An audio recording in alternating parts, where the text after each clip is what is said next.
another Ibanez. Sinala dito, check natin. Sabi electronics daw.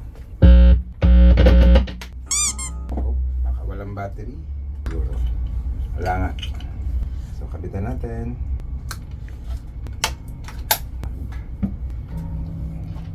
Wala nga. I-try natin i-diagnose anong problema. Yun, hindi pa siya nabubuksan ever. So original pa to na setup ng Ibanez. Tingnan natin. Bakit wala siyang tunog? Grabe. Grabe naman. Daming wire. Pero dito pa dapat pag in-audio mo, dapat may tunog yan. Ito pa nga alam yung sira nito.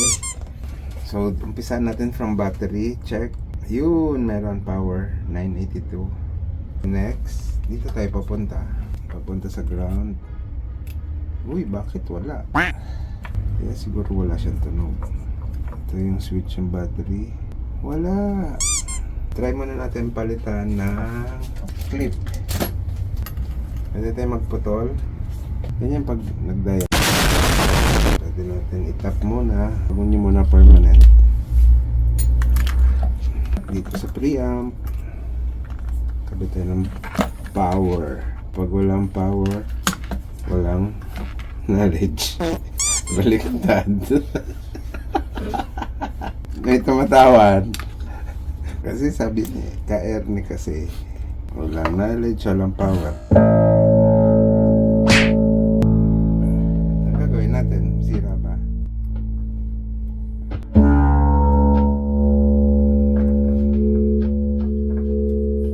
Gumagana na. Power lang. Wait. Paano ba to? May power na siya, may knowledge na.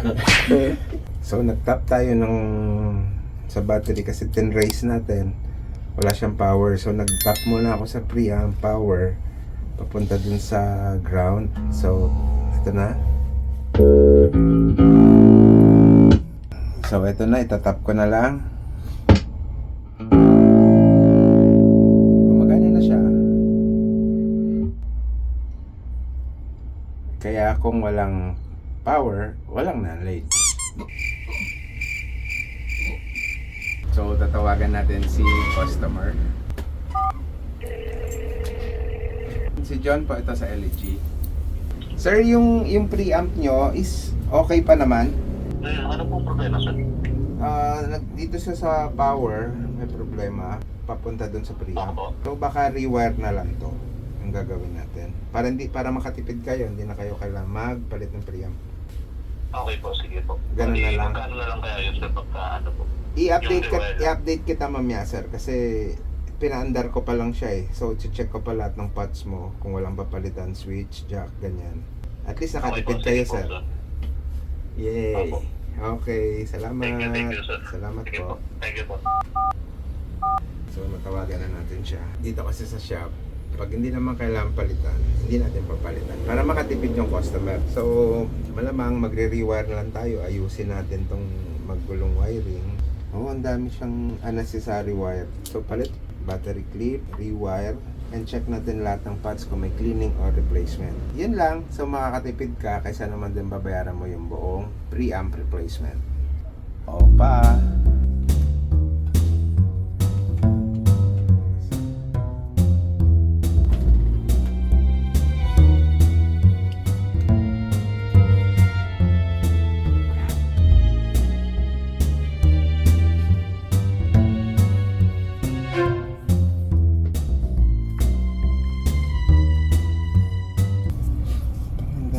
Unnecessary wires talaga. Nakakainis. Uy, pansit. Sarap ah. Pansit Canton. Uy, pingi. Wait.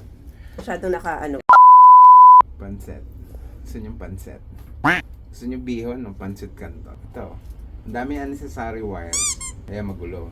Sarap na ito lagyan ng... Gutom na ako. Hindi na ako.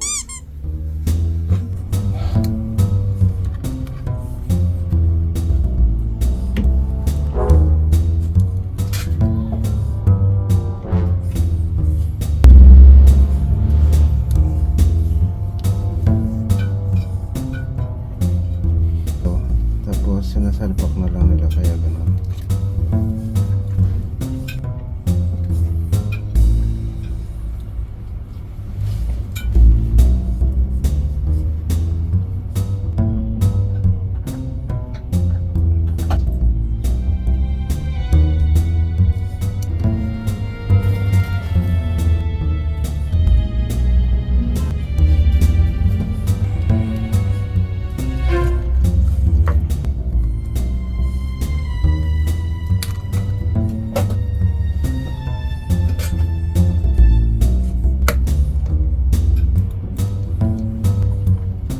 papalitan tayo ng preamp eh.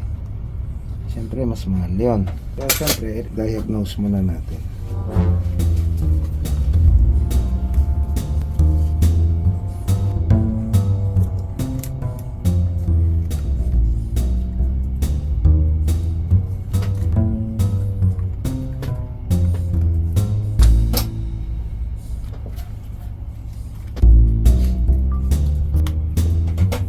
Hindi ako fan ng yung mga clip.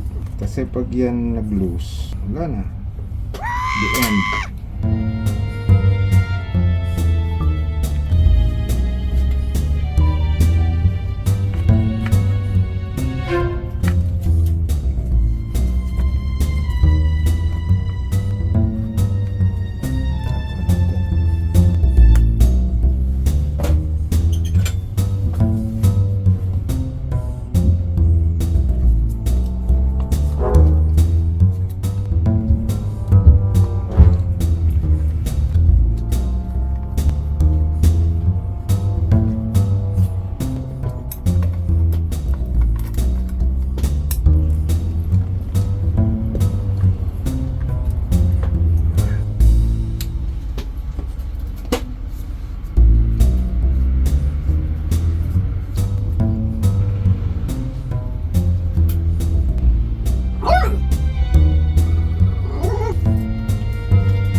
So kulang pa tayo ng ground.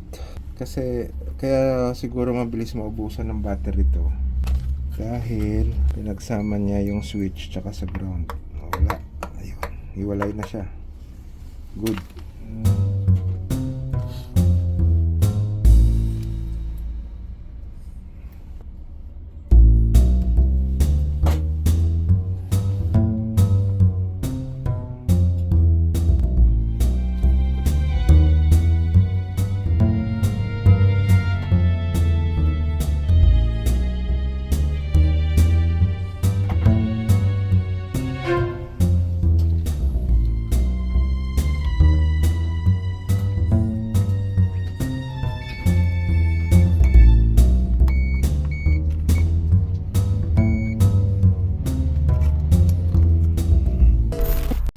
Ito, tapos na siya.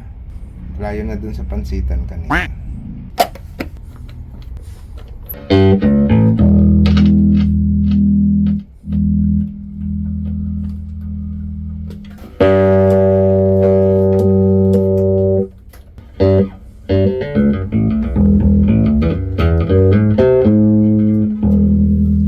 Natapos din sa wakas. Natapos tong video to, natutuwa ako kasi walang nagsaside comment. Hindi mo Ba't kaya? ikit ko na kayo doon. Gusto ko sabihin kayo na kami. Ano si sorry? Mga necessary comments, wala. Nakakain eh. Ang masinigigil na yun. Nagulat ako, minasking tape yung bibig ni Sweet Corn. Si Madam pala yung naglagay eh. Nice! Nagulungan ko.